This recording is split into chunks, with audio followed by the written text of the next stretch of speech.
Anarchy and Yaks? Who does he think he is? Why don't you get off the couch? With tasty philosophy and deep yaks, this is Nick Hazelton with Anarcho-Yakitalism.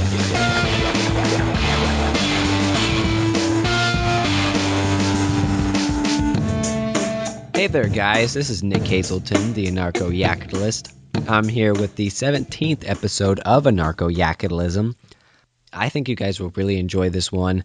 I had Andrew Demeter with me on the show, and he's doing some great work. I'm really impressed. He's also 17.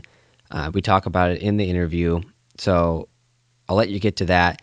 But I have to say that the audio was not very great. We had a bad Skype connection, and I was sick, as well as not talking into the microphone very well, it seems. I don't really know what I was doing wrong, but I was very quiet. It's either because I had my microphone turned down or I wasn't talking straight into the mic like I should be. So I apologize for that, but he says a lot of great things. If you can't hear me, I really apologize, but it was a great show nonetheless, and I hope you guys check Andrew's stuff out. So with that, here it is. So I have Andrew Demeter with me today. Andrew Demeter is... How did you get famous exactly? How did I get famous? I've heard a lot about you. Well, I guess to start with, my fame that arose came from the Pelosi confrontation I did, which happened this past spring. I think it was the spring of 2014. That is. And basically, I won a competition that C-SPAN hosts annually where, it's for middle and high school students, and you can make a documentary. I did mine on GMOs. And then because I was one of the top 5 winners, I won first prize, they call it, but there was really like 3 first prize winners. But anyway, C-SPAN flew the 5 of us to D.C. with our parents, and then meeting Pelosi was one of the events on the itinerary. And so given the opportunity that I had, I knew, this was a once-in-a-lifetime opportunity, not really to mince words, and I knew I had to take advantage of it, and that's hopefully what I did. I asked her a question about the NSA, and it garnered quite a bit of attention, even national and international media attention. You started Teen Take before this, right? Correct. What's Teen Take about? What's that? Teen Take is basically a teenager's perspective, my own perspective on politics, because I feel it's something really lacking in our culture, in mainstream media as well. And the first video that I ever made was about the Sandy Hook shooting. And, at the time, I didn't really have a particular purpose other than I really just wanted to put my thoughts out there. And as with most things that I think many people will tell you, great things come from just wanting to do them for, your own gratification. Teen Take was never really meant to, garner all this attention that it had or has, but it's really just been sort of my own time capsule, if you will, because what inspired me to do it really was watching home videos and watching videos that I've made in the past, because prior to doing political commentary, I previously, made video game reviews and stuff like that, as well as technology videos.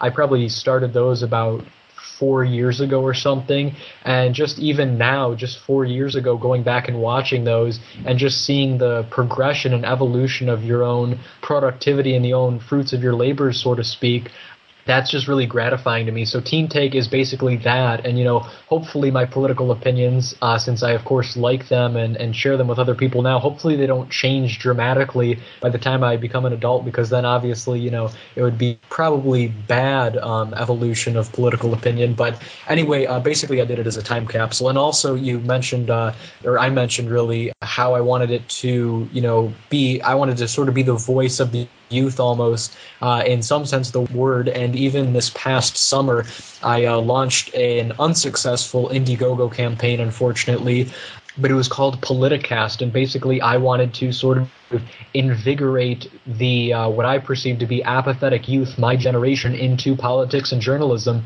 because I feel we're the future of the country, the literal future of the world, and enough people simply aren't interested because they find it boring and drab. And while it is, there's a quote that I go back to a lot, and it says, "If you don't take an interest in politics, they'll take an interest in you." I love that quote because I, being a young person too, I totally get that.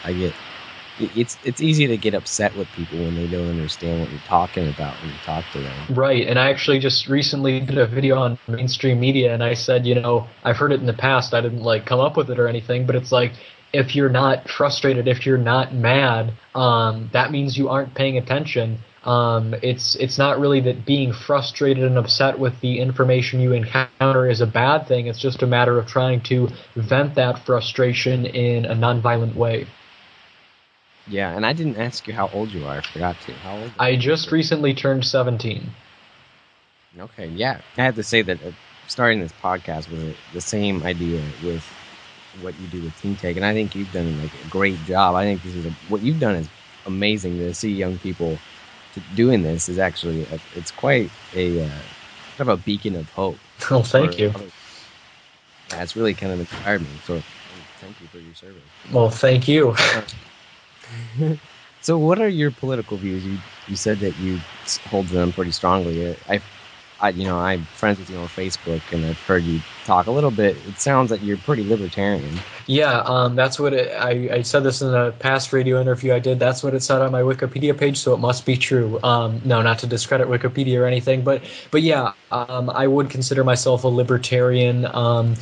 It's not even the label that matters, really. A lot of people will make the distinction between a capital L libertarian, which is being, a participant in the Libertarian Party, and then a lowercase l libertarian, which I would consider myself, which is basically, it's still a label nonetheless, I guess, but it's still not really taking any particular affiliation. Not to say I have anything against capital L libertarians, but basically I just follow the, basic principles of nonviolence, of, voluntary association, do unto others as you would have them do unto you, the golden rule. So that's really what I would classify my opinions as. I basically don't think government, or not only government, but even any other individual, has the right to assert autonomy over you. You control your own life, and that's basically what it all boils down to, in my opinion. Yeah, and where did you get introduced to these ideas? I get asked that question quite frequently, and I basically always say, the internet. That's really what it all traces back to for me. Being, my generation is definitely, I think I read a statistic a while ago saying the average American teenager, I don't know if it's teenager or just American in general, spends 7.5 hours each day consuming social media. And being part of that generation, being part of, this historically unprecedented, part of human history, the internet just has, such amazing opportunities. 15 or 20 years ago, even before that, people probably wouldn't think that, you and I could even be having this discussion right now. But the internet is just such a beautiful thing, and that's an understatement, of course. It's just absurd. Bitcoin, you can create currency out of internet technology, and it's just wild. So I think the internet has been really game changing for me, because just like how government fears it, they censor things, the internet allows us to be free and communicate openly. I'm sure you can argue that websites can censor things like Facebook. They suppress posts and stuff supposedly, but basically the internet's just such a free and open forum, and it's not restricted. I can have access to opinions other than just those of my parents or just those of what teachers tell me, and information beyond that. So in that sense, I think it's very liberating.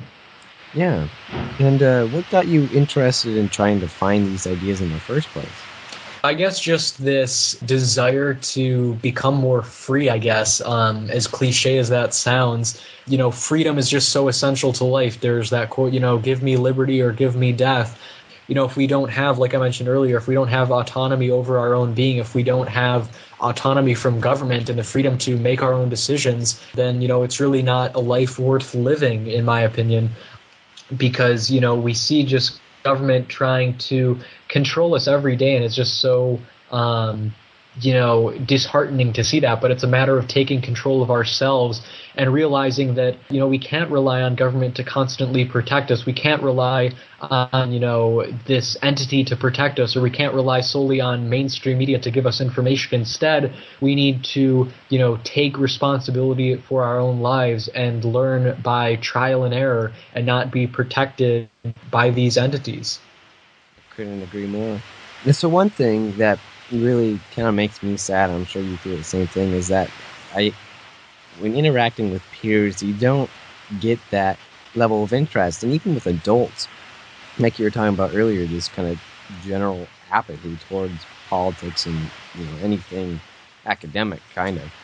But how do you think that we could get more of the youth and more people in general more interested in politics and staying informed? Yeah, I'm glad you mentioned that. The youth isn't only apathetic, but also adults, like you pointed out. And, it's so invigorating, the very, once in a blue moon occasions in which I can actually have, an intellectual conversation with someone. And it's just so invigorating and so energizing. I'm sure you've felt the same feeling when you talk to someone and you're just basically on the same page, whether or not you agree politically, but basically just they're aware of these issues. So how to combat that apathy? In Politicast, the Indiegogo campaign, like I mentioned, I outlined some solutions, some ways that I think would be beneficial to combating this apathy, again, not only with the youth but also adults. I think, for one, as I mentioned earlier, politics are drab, and mainstream media makes it seem that way as well. With legislation, there's thousands of pages of boring, complex bureaucratic language. In mainstream media, there's all these buzzwords and everything, and that's complex. That's apart from only being in school and being confronted with this complex language and hard work and everything, that's the last thing teenagers want to do, and that's why probably so many of them party on the weekends and stuff like that.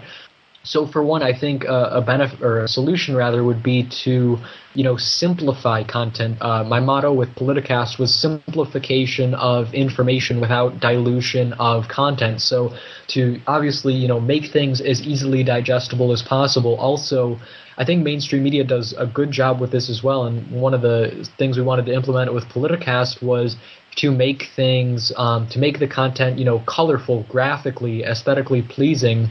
And, by doing that, it makes people more retentive. Also, there's a show on RT, Russia Today, called Breaking the Set. I'm sure you're familiar with it. Abby Martin. And what she does every once in a while is integrate pop culture, and not the, stereotypical Justin Bieber, Miley Cyrus and everything, but they integrate bands and artwork into the show. And again, not the mainstream artists, but artists with a good message and musicians with a good message. So I think that's one way to go about doing that. And also just really, harnessing, again, this power of social media that we have. 7.5 hours each day we're on social media. So, there's definitely a market there to, target this content, this political content, in an appetizing way to, again, not only teenagers but also adults. Yeah, speaking of artists like that, have you ever heard of Immortal Technique? Yes. Or I love Immortal Technique. I'm a big hip-hop fan. I haven't heard too much of his music, but I've seen a couple interviews he's done and stuff, and yeah, I really like his stuff. He's pretty deep. I don't know if most adults would like him. Probably not. He's definitely a talented artist, and he talks about this sort of stuff. And there was somebody else recently who was talking a really good talk. Can't remember. The guy has an Anarchy A on his album cover. I can't remember his name, but he was an interesting hip hop artist, and he got some attention for saying something about the drone programs. And I thought, oh, this is great. And he's a very popular artist. Yeah, I mean, it's just go ahead. I think that's one of the best things that people can do. If you get somebody that's famous, talking about these things, rapping about these things. I think it's great because I know people who have talked to me. It was like I'll say something anti-government. It's like, hey, I heard Moral Technique say something like that in his songs. I'm like, oh, thank you.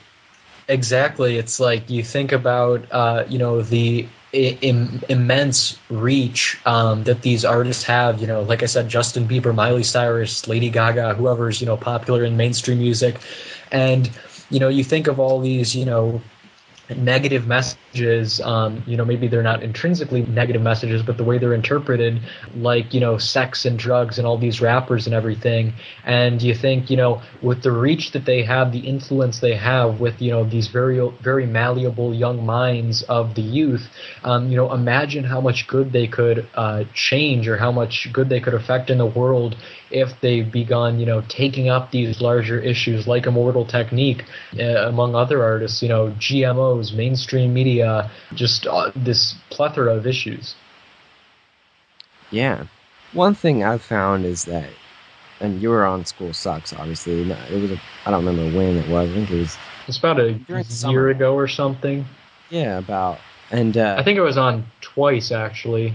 I think, I was on for promoting Politicast over the summer, I believe, and then I was on like a year before that or something. Yeah, and so one of the things that I found, I'm kind of biased because I listen to him and I'm very anti-public education, but I feel like is one of those things that kind of pushes down curiosity. I think in general, curiosity is kind of stamped out of kids in early ages a lot of the time. Especially, a kid is always curious, right? They ask you why. Why do I have to do this? Why do I have to do that? And when a parent says, well, I don't want to explain it to you, just do it because I told you. I feel like that's part of the problem, is that at an early age, kids get not punished, but it's a disincentive to ask questions if you get that reaction. And the same thing with school. I think that most schools don't want kids to ask hard and I think they're interesting questions. Absolutely. It kills not only curiosity, but also, instigates anxiety almost, because, it's this idea that we shouldn't think for ourselves, oh, what's the answer to this question? Oh, look in the back of the textbook, or, oh, the teacher has the answer. Not, oh, think about it for yourself and, deduce your own decision. We're reliant on these superior figures, or the back of the textbook for these answers, and we're told there's only one answer, just like in multiple choice things, or things like that. It's like, oh, choose the best answer. There's not a right or wrong answer. It's not that we can't think for ourselves, and it's really frustrating. So yeah, that's definitely one problem I have, and also the time and the trivial content that is absorbed, all these little trivial things. It's like, well, why aren't we learning, say, survival skills, something that, if something bad happened in the world, we could actually utilize effectively, instead of, oh, well, at least I know the quadratic formula. That's going to help me fill out, tax forms later down the road in life. And it's really sad. Yeah. And I get that complaint from kids all the time. People saying, oh, why do I have to learn this? This isn't going to help me get a job. And, I get the same arguments back from school administrators and teachers as well. There are a lot of ways you can use this, and they do make good arguments on how you could use some of these things, but most people don't.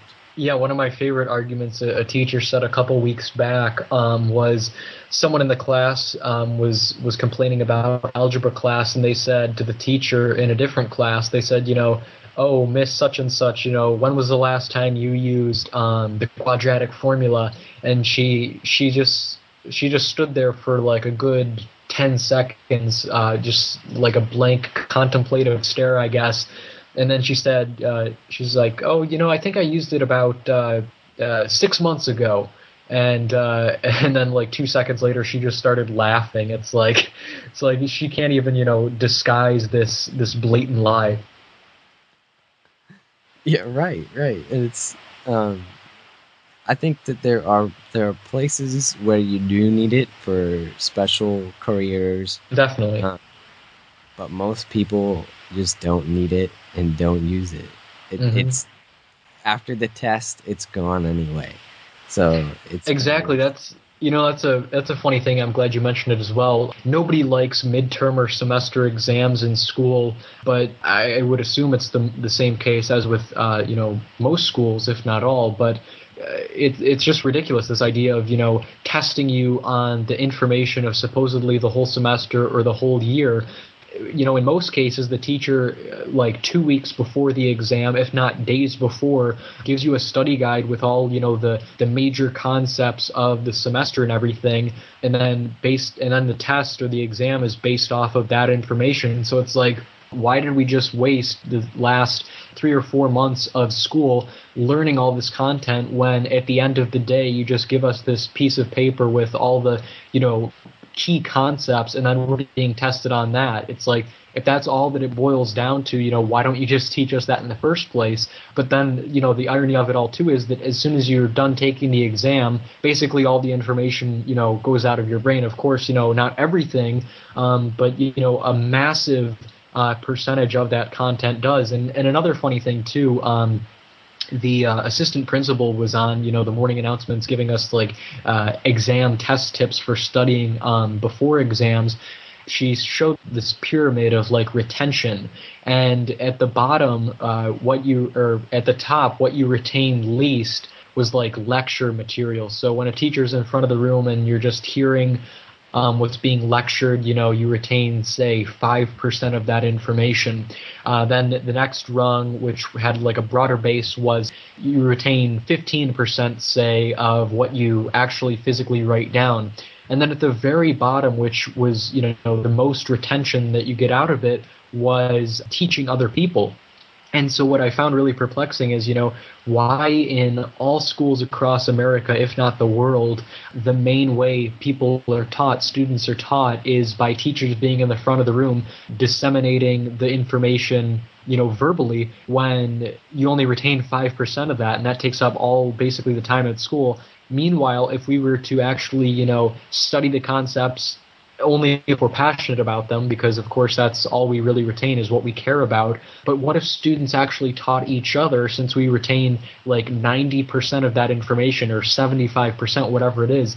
And I just found that really perplexing, that the main model by which we supposedly learn, quote unquote, is by teachers talking, when in reality it's much more beneficial if we teach other people, because that solidifies it in our own brains. Right, and it's not fun to listen to people lecture. Right. I don't particularly enjoy it. I'm interested in some of the subjects, so sometimes I enjoy it, but most of the time it's very boring. It's very hard to stay awake, especially when you get up at 6 o'clock in the morning and you're up till 11 the last night. Exactly. It makes learning not fun. It makes it boring. It stays with you in that you don't enjoy learning later on, and then that kind of gives you that feeling of apathy towards quote-unquote boring subjects. And I think school does, an excellent job at, demonizing learning and making it less palatable. Because, like you said earlier, we're curious as kids. How do we learn language when we're children? We don't learn it because a teacher's at the front of the room saying, if you don't learn this, you're going to be unsuccessful in life.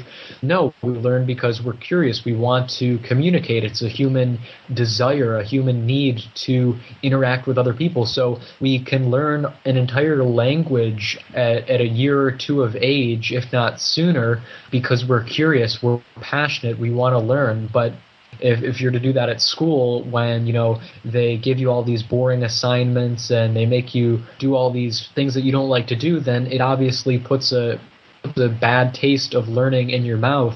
And I like learning a lot. I like learning about history, online, and I like learning about politics and government through what I do on YouTube and making my own content. But when a teacher's up in the front of the room just reading out of a boring textbook and with all these big words and, complicated information, all these dates and everything, then, that's not how I learn. Personally, I'm a visual learner. I learn best when I watch a movie or I see, a graphic organizer, and I learn less when, it's just someone talking to me or something like that. So I think that for school, especially with the rise of Common Core too, which I'm not as well versed in as I should be, I think to try to universalize education when everyone's obviously very diverse in the ways that they learn is, in my opinion, foolish.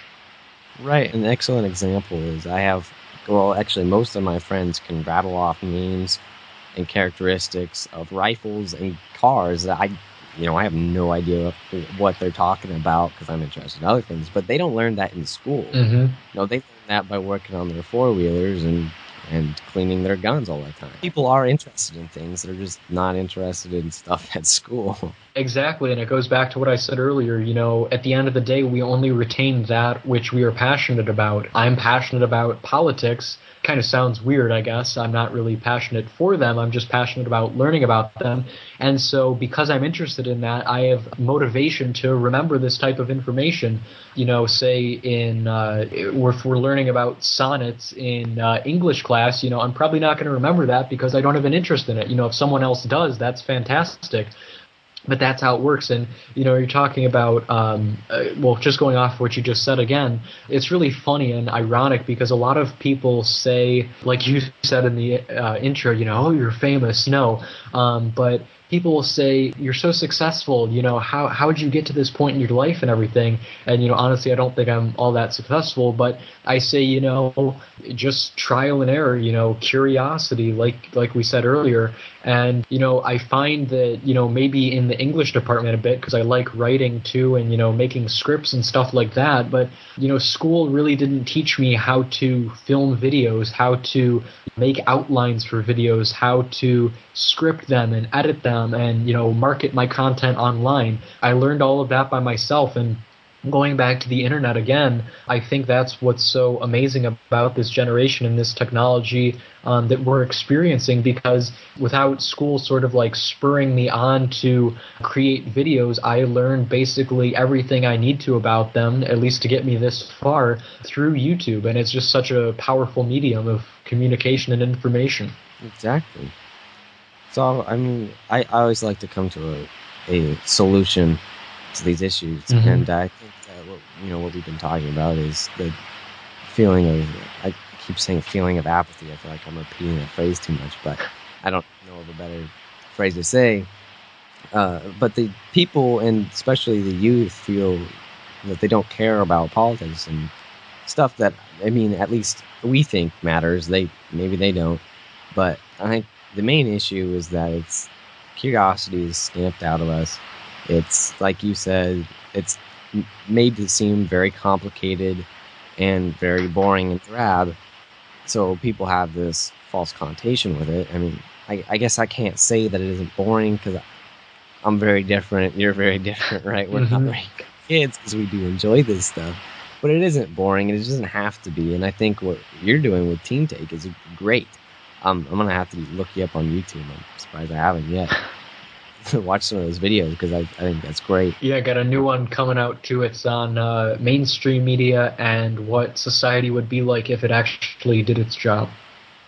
Oh, that's just great. Because how I got to my political views and wanting to do something was that I was dissatisfied with the mainstream media. Mm-hmm. I've always been interested in politics, and I decided, well, I need to be informed, right?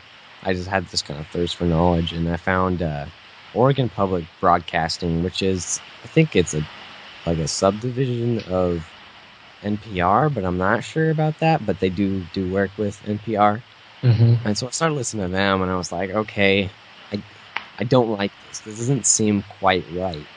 I don't feel like they're telling me the whole story. I want to hear more. And eventually I found some more libertarian-leaning radio shows that, kind of, I feel like I was already kind of biased towards libertarian thought, so it just kind of maybe confirmed my biases, so I liked it. I don't know.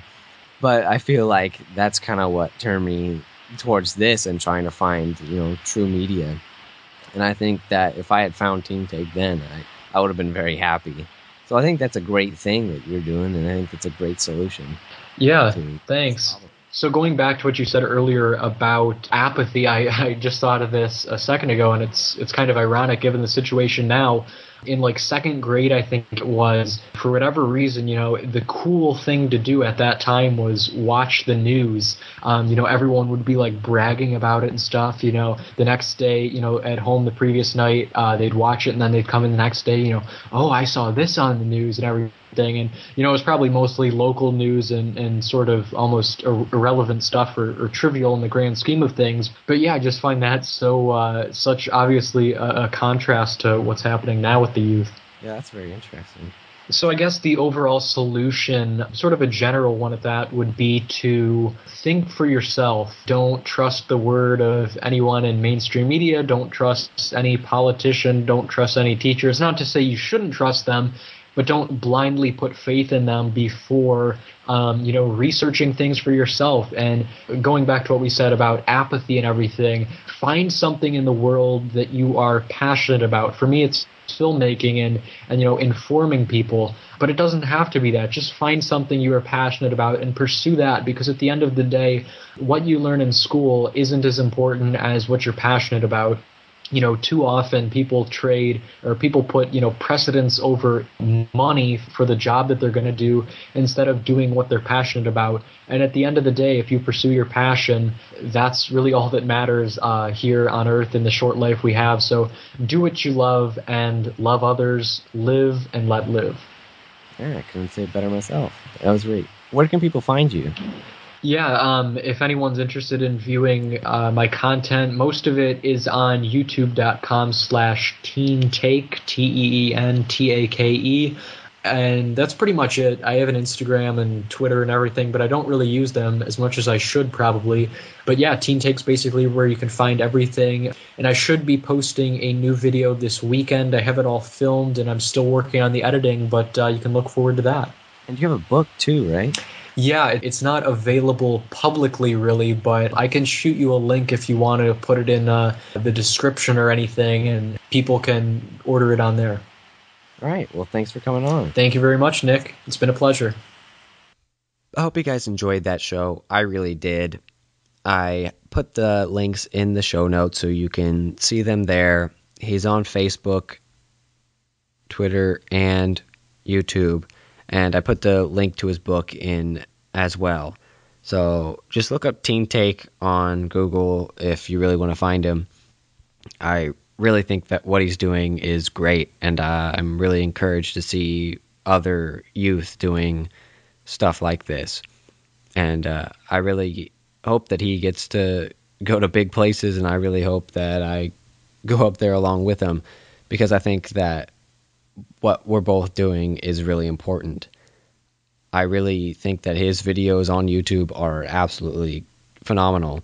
He talks about the sort of things that I want to hear about, and I think he's talking about it the right way.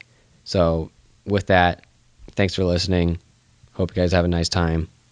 I'll talk to you later. Nick Hazelton with Anarcho-Yakitalism.